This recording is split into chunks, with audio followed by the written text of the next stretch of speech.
We have bred dogs, cats, pigs, birds, and fish to be the most perfect pets, and it is unlikely for your own pet to kill you. Unless you, for some reason, choose to make animals who should remain in the wild your pet, then your chances of your pet killing you will increase.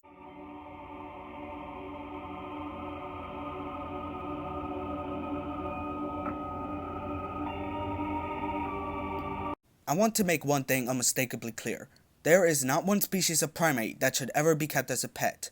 Not a capuchin, not even a lemur. They are just not fit to live a domestic lifestyle. Many species will become aggressive once they reach sexual maturity. For example, the chimpanzees. These are social animals. The communities that they live in can have up to 20 to 150 chimps. The social hierarchies that they live in are based on the gender and the age of the individual, but there are some lone chimps. There are different types of groups. There's ones that have all males, tons of females with their young, one female and their young, and groups with both males and females. Speaking of the offspring, that is the main reason why people want to have a pet chimpanzee. The babies are pretty cute. For a while. They will reach sexual maturity at 7 years of age, and they won't be kind and sweet anymore. They will start to get aggressive and impatient. In the wild, chimpanzees have attacked people. One of those reasons is because when they eat plants from palm oil trees, they'll get the ethanol and will literally get drunk and go on a rampage. For majority of the time, chimpanzees will attack people who get too close to them and they'll defend themselves. But also, they will mistake human children for monkeys, which are on their food chain. Yeah, some people don't know this, but while they are mostly herbivorous, there are moments where they eat western red colobus monkeys. While as babies they don't resist or ineffectively resist the pampering that their owners will give them, but they won't accept it while they're mature and will be very effective. Those little babies also gotten much stronger and those canine teeth will destroy you. People have lost body parts in their lives from a chimp that was done with all the BS. And even if you do survive, you'll lose something like your vision, a body part, your speaking ability. Also, I heard that chimps will rip off testicles.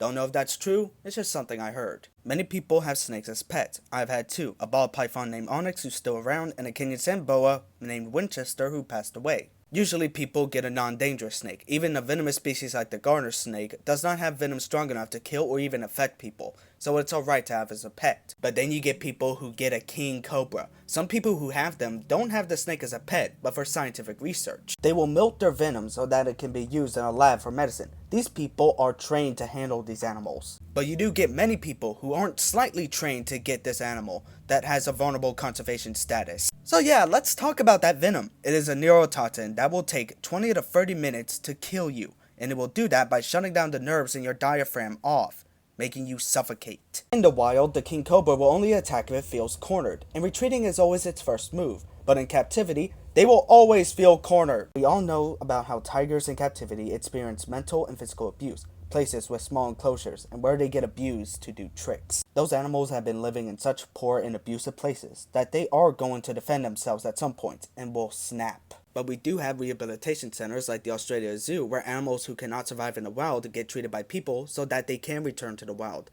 But some are kept because they're way too sick and even disabled. Those rehabilitation centers are owned by experts who are trained to take care of those animals, read their body language, and know how to react to them. But even then, there are slip-ups that cause attacks to happen. No one's perfect. So why do people who are not trained think that they can have them as pets? If you think that many domestic cats are impatient, or as many people will say are assholes, think about what the largest living feline with the largest teeth in the cat family would be like. They have a jaw pressure of 1,000 pounds per square inch and don't think you can get away from them in your own house. Like most exotic pets, the way tigers are obtained is sad. People will kill the parent tiger, lion, hyena, etc. and steal the babies for pets, shows, and tourist attractions. And they are killed as soon as they get too big to handle. FYI, these animals are close to extinction. In the wild, tigers attack those who get too close to them, their food, and their young, so they defend themselves. Also, when a person crouches, the tiger thinks that you're a smaller animal, aka prey. All three animals that I talked about in this video are close to extinction.